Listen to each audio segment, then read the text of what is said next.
one more time.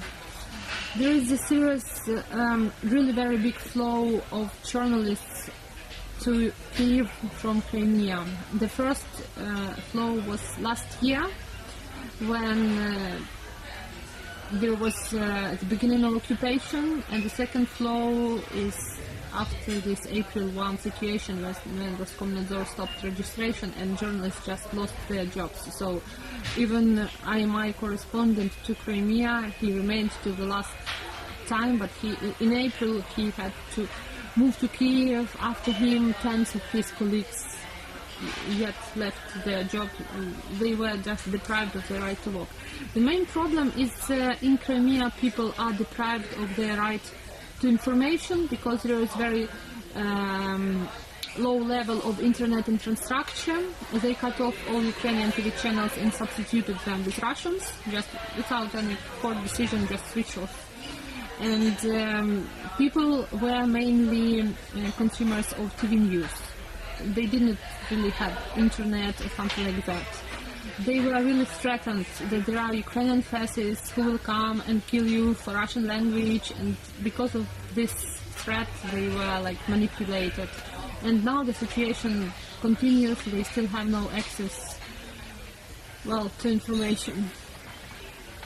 So it's a horrible situation. Crimea was put into the 10 worst regions by the level of freedom of speech by Freedom House international organization, the experts.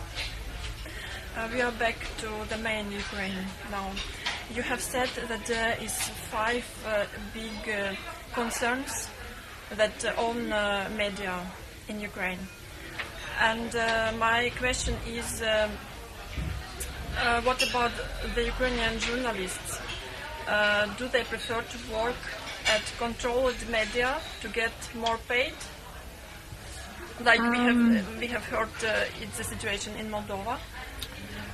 Well, actually our media community is very active, and there is a strong self-regulation, though it is not official, but it is present at the level of like communication in professional communities and social networks.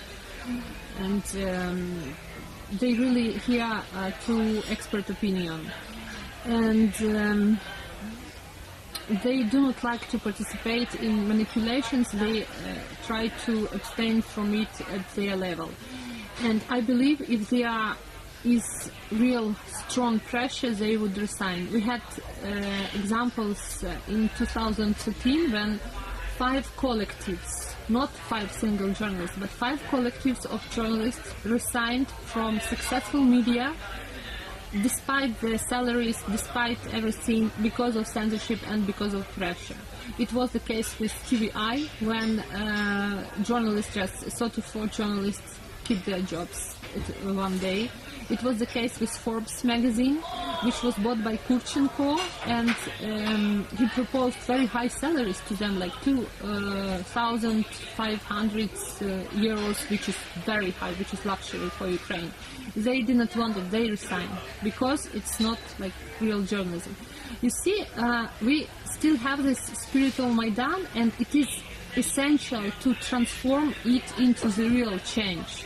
Because there was revolution on the streets, but we still need revolution in the media space. We still have to transform this spirit into something essential, into building really strong self-regulation. This is why we are working now over reforms in the media sphere, over public service broadcasting, over the legislation to introduce transparency of media ownership, so that you could be able to sue media owner for violation of, like, for pressure, for censorship, for whatever. So it will give you, for us, it is the next step, the next big goal after the public service broadcasting. It was my next question, actually. Since June 2015,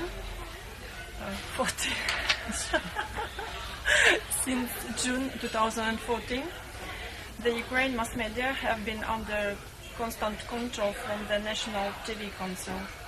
The council consists of 8 members, as I know, 4 from the president and 4 from the parliament. they give and take the broadcasting licenses. At the same time, the president and some other politicians own radio, TV channels, etc. How does it possible? And what kind of freedom of press I don't understand actually. The National Council for TV and Radio Broadcasting is a normal state body, which is a common European practice which exists in other countries as well.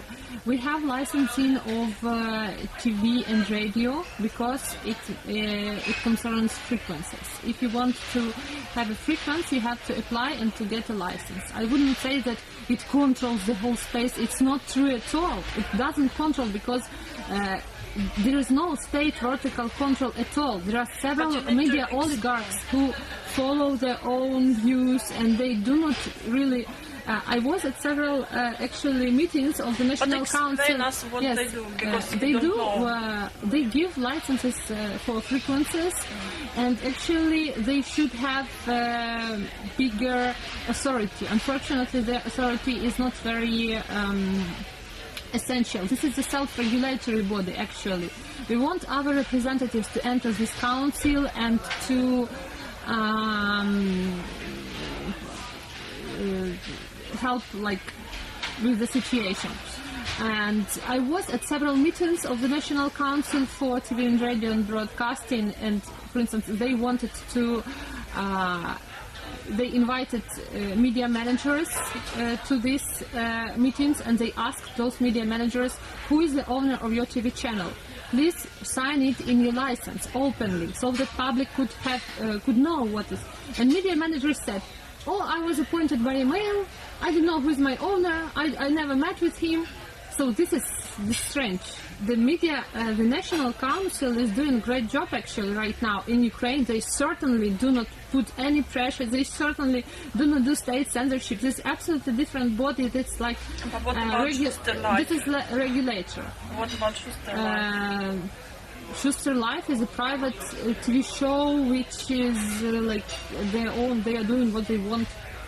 But they have been suspended. The channels that sending Shuster Live have been suspended. He was not suspended. This TV channel was console. not suspended. It was not suspended. He received a rebuke, I would say, or how do you call it in English? Rebuke for violating the license conditions which were signed by this TV channel. Actually, Shuster Live TV show is very well known in Ukraine as a very corrupted TV show, very manipulative, because it's very it doesn't have transparent sources of financing, though it is very luxury, and he is clearly manipulating with guests he invites. There were always problems with inviting real journalists, investigative journalists to this show. He clearly promoted some politicians, and there is no secret in the media market of Ukraine that to get to the show you have to pay something. So biggest TV channels of Ukraine, because of this bad reputation of Shuster show, they refused to host this show. So it had to move to minor channels. It had to broadcast to TV channel 112, 112, and to TV channel 24. And after the audience protested that Shuster show is corrupt, channel 24 refused from them, and they remained only on this 112 TV channel, which is like TV. Shuster show is not a real political show. It is very manipulative, corrupted machine, and it is very criticized inside Ukraine. I know that they are trying to politicize their situation as if they are put pressure on, but it is not true at all, because it is a private show. They do what they want, and they only can be rebuked if they violate some license conditions, but it's it has nothing in common with political situation. Okay, so you said that Ukraine and mass media in Ukraine need reforms, and you was going to tell a bit more about it. Please, what is going on? In Ukraine, there was created reanimation package of reforms. It is a coalition of 70 NGOs. It united hundreds of experts who work over reforms, who do research, who draft legislation, who lobby it in parliament. We also have several tens deputies, lawmakers in parliament who support and vote for this legislation. We also are very grateful for international expertise, which is provided for our laws by European institutions.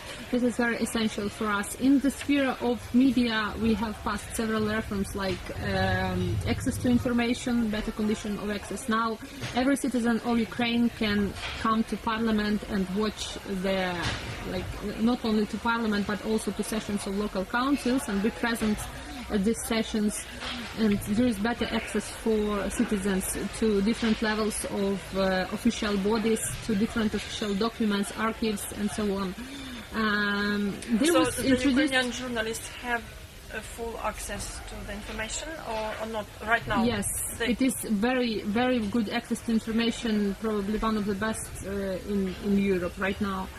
And we have passed legislation on public service broadcasting, which is on the way right now. It's building, and we have got rid of this state committee on public morals, which was strange Soviet time structure which regulated public morals. What is it? It's very strange. It used to censor media. Even there was one case maybe 5 years ago when a newspaper was closed because of rulings of this censorship body. And we had some major Is there any internet regulation? No. Fortunately, there is no internet regulator, and we hope that it will not appear. So we even do not touch this question. Let it be without any internet regulation. It is better. So, and the next plan is transparency of media ownership. It's privatization of state-owned media, because we have a network of communal press, which are only leaflets to promote image of super beautiful local governments. This is not journalism at all. And of course there are plans to, on some minor changes, like to put into constitution that everybody should have access to internet, because we have seen how it happened in Crimea in the east when people didn't have access and they did not really got information. And well, there are a lot of plans. It sounds very nice. So here is the hope for Ukraine. Maybe Ukraine can be a good example for other countries like Belarus, Moldova, and Azerbaijan. I believe that every country has its own way, and maybe Ukrainian way will not be acceptable for countries like Belarus, like Moldova. I believe that the answer is inside the community, at the level of grassroots, at the level of solidarity and better communication, at the horizontal level, because we could do this revolution because we had a lot of communication at the horizontal level inside media community, inside IT community, lawyers, medicians, doctors, and all of them participated, and there was a lot of trust and solidarity. And I do hope that this protest energy will be transformed into something really essential and serious for Ukraine. Natalia Galibarenko, the first Deputy Minister of Foreign Affairs, has said during her visit to Norway that the European Union has supported the idea about foreign channel broadcasting in Russian in Ukraine. It will be financed by... Really? We don't need it, really. by Sorry. European Union. No. And it will represent Ukrainian views on cases. So it will broadcast where? Inside Ukraine? In Ukraine? No, we don't Yes, need it. in really. Ukraine, in Russian. We have public So what do you broadcasting. think about it? I think it's a bad idea.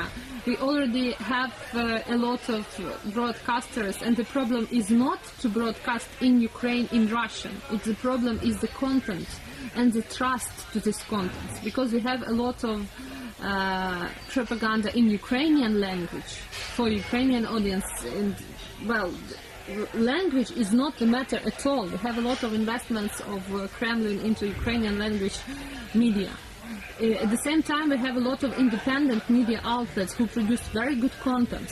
And I believe that there will be absolutely no trust to a media broadcasting from somewhere from Brussels. Who will be the target audience of this media? Do they believe that they will be trusted by population in the East? That's nonsense. I believe that they should better support local media. But would the population in Russia? How they would transmit information to Russia? I don't know, by satellite? It's something strange. I really believe there should be more research. There certainly should be support for already existing media, but not creating something on our heads. And there should be better research and they should better listen to local media experts. I don't know. Do you think it's enough mass media in Ukraine? Enough. Or do we need more? We really have. Or do we need to cut it? I believe they will be cut by economical crisis anyway. But there is a lot of media, plenty of media. I would say there are. If you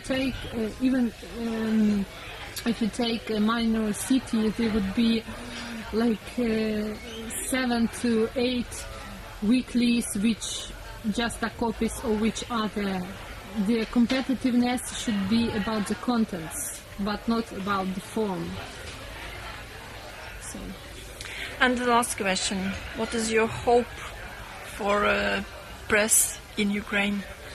I hope for revolution in media space. I hope for better self-regulation. And I hope that there will appear real result of reforms. I mean, public broadcasting will change the situation at media market in terms of better quality of news, better trust to media. And we have actually changed during the last year. We have become, I believe, more responsible, and I hope that this trend will continue, and we will do better journalism. Thank you very much, Thank you. Oksana.